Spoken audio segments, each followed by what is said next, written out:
மிக்க நன்றி. தமிழ் முற்றத்தின் நோக்கமே தொன்மையான தமிழ் மொழியான நம் மொழியை பேணி காத்தல் வேண்டும். இந்த தமிழ் மொழியை காக்க வேண்டும் என்ற ஒரு உயர்ந்த நோக்கத்தில் ஐயா இத்தகைய ஒரு அருமையான சந்தர்ப்பத்தை நம் அனைவரும் ஒரு உறவுகளாக இங்க சந்திக்கும் அற்புதமான தருணத்தை ஏற்படுத்தியதற்கு நன்றி கூறுகிறேன். திருக்குறள் அதிகாரம் நீத்த பெருமை. பொது தலைப்பு மண் வாசனை. இயக்குனர் இமயம் வாதிராஜா. இந்த வாரம் பொது தலைப்புக்கு இயக்குனர் இமயம் வாதிராஜா என்பது பொருத்தம்தானா என்று நான் யோசித்தேன். ஆம், பொருத்தம்தான். ஏனென்றால் எத்தனையோ குறித்துறையினர் இருக்கிறார்கள். ஆனால் அவர்கள் இயற்கையை நேசிக்கும் வண்ணமாகவோ அல்லது தமிழினத்தை நேசிக்கும் வண்ணமாகவோ இருந்ததில்லை. ஆனால் இவர் ஒருவர் தான் தமிழினத்திற்காக குரல் கொடுப்பவர். மற்றும்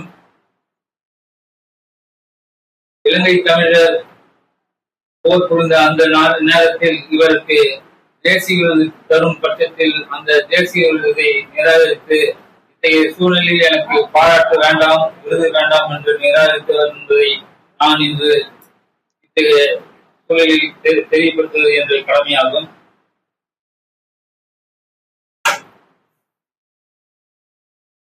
தமிழ் முற்றத்திற்கு சங்கீதா அவர்களை பேசும்படி தாழ்மையுடன் கேட்டுக்கொள்கிறேன்.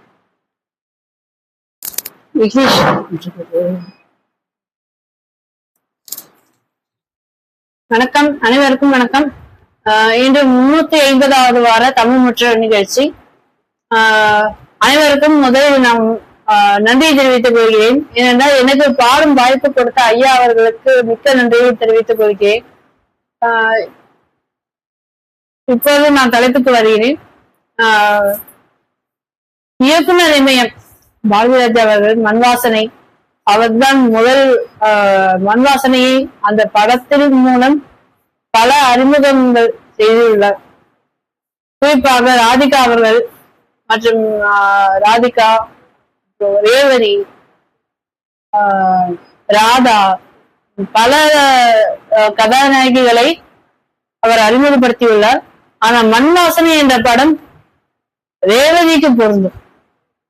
அந்த படத்தின் மூலமா தான் ரேவதி அவர்கள் அதை நடத்தியுள்ளார்கள். இன்னொன்று, அவர் முதல் 16 வயது நிலையில் ஒரு படம் எடுத்தார். அதில் நம் ரஜினி அவர்களும் கமல்ஹாசன் அவர்களும் இணைந்துமே நடத்தியிருப்பார்கள். அது ஸ்ரீதேவி அவர்கள் கதாநாயகி. அது ஒரு வசனம் வரும். அதாவது ஒரு நகைச்சுவையாக சொல்ல வேண்டும் என்றால், ரஜினி அவர்கள் கமல்ஹாசனை அவரை கூப்பிட்டு எல்லா இடத்துலயுமே அவர்கள் சில கும்பலோட ஒரு சில குழுவினரோட உட்கார்ந்து அவரை கிண்டல் செய்வதும் கேலி செய்வதும் அப்படியே செய்து கொண்டிருந்தார். அப்பொழுது ஸ்ரீதேவி கோபம் கமல்ஹாசனிடம் கூறுவார், இனிமேல் யாராவது சப்பானின்னு கூப்பிட்டாங்க படிச்சு நடந்து அப்படின்னு. அந்த வசனம் அருமையா இருக்கும்.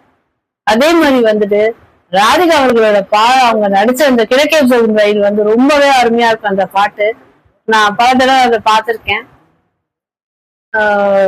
அவரோட படங்கள் நிறைய பார்த்திருக்கோம். அதுல முக்கியமா அவரோட இதுல பாடல்கள் அனைத்துமே நல்லா இருக்கும். எனக்கு அதிகமா பிடிச்ச பாடல் 16 வயது நிலையில செந்திர பூவை பாட்டு. அவர் ஒரு சிறந்த தயாரிப்பாளரும் மட்டும் இல்லாம ஒரு வசனகர்த்தாவாகவும் ஒரு சிறந்த இயக்குனராகவும் ஒரு நல்ல குணச்சித்திர நடிகராகவும் இருந்திருக்காரு. சமீப காலத்துல அவர் தனுஷோடு நடிச்சிருக்காரு. ஒரு படம் தனுஷோடு நடிச்சிருப்பாரு. அவர் நடிச்ச நகைச்சுவைன்னு பார்த்தா அதுதான் நல்லா இருக்கும். நம்ம திரையரங்களை போய் பார்க்க முடியலன்னா கூட அப்பப்ப இந்த சமூக வலைத்தளம் எல்லாம் அடிக்கடி போடுவாங்க.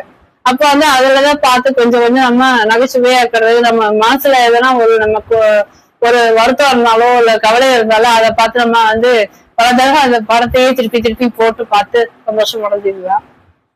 பல படங்கள் எடுத்திருக்காரு.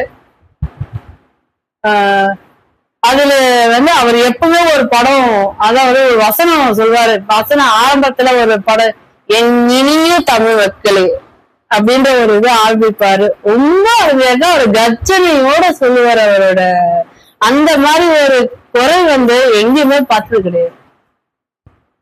ஆனா ஏதோ ஒரு கஷ்டத்துல, ஏதோ ஒரு கவலையில அவர் மகனை இறந்தாரு போன வருஷம்.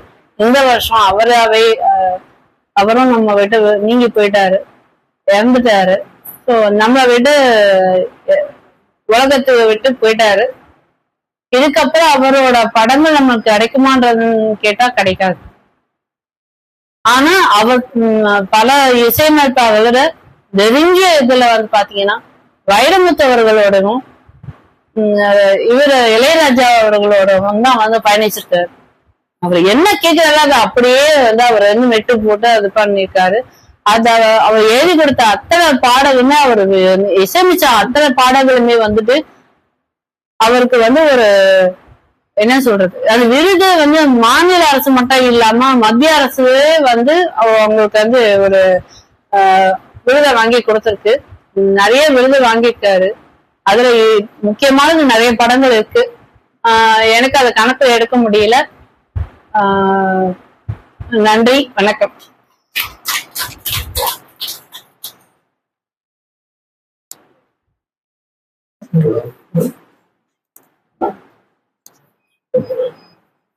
சங்கீதா அவர்கள் பாரதிராஜாவின் பெருமைகளையும் படத்தொகுப்பினையும் மிக இயல்பாகவும் நேர்த்தியாகவும் கூறினார்.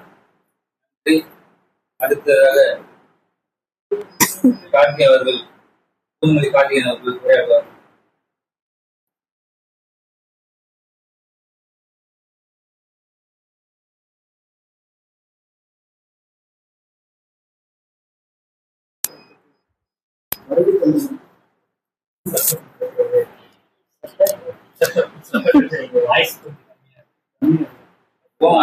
இல்ல கேக்கும், இல்ல வாய்ஸ் கம்மியா இருந்தாலும் இதுல கேக்கும், மைக்ல அந்த மாதிரி இருக்கும்.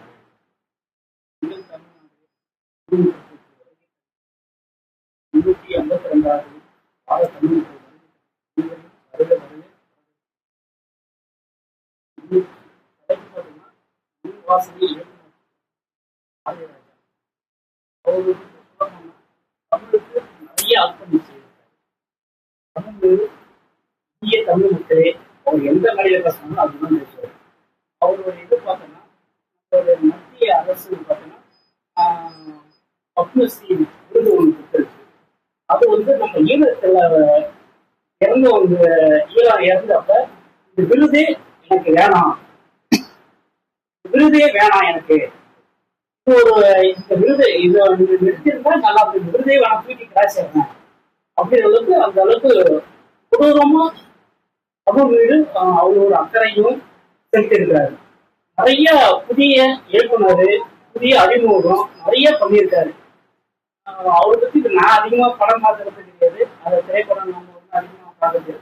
ஆனா அதனால அவர் நல்ல தமிழுக்கு நிறைய பங்களிச்சு, அதனாலதான் அவருக்கு இன்னைக்கு வந்து அவருக்கு அந்த ஒரு இது ரஜினி கமலஹாசன் வச்சு படம் வந்து வில்லன், சின்ன வயசுலயே இந்த வில்லன் கேரக்டர் ரஜினியே வச்சு நடிக்க வச்சிருக்காரு. அந்த மாதிரி ஒரு நல்ல மனிதர் நம்மளை விட்டு ஒத்துக்கூடியது இந்த முறையை முடிச்சு.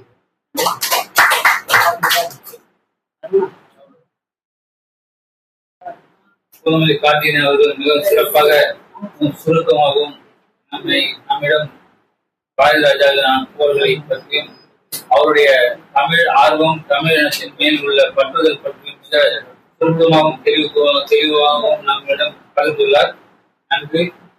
அடுத்ததாக விக்னேஷ் அவர்களை, அடுத்ததாக கோயம்பேடு ராமச்சந்திரன் அவர்களை உரையாற்றும்படி அன்புடன் அழைக்கின்றேன்.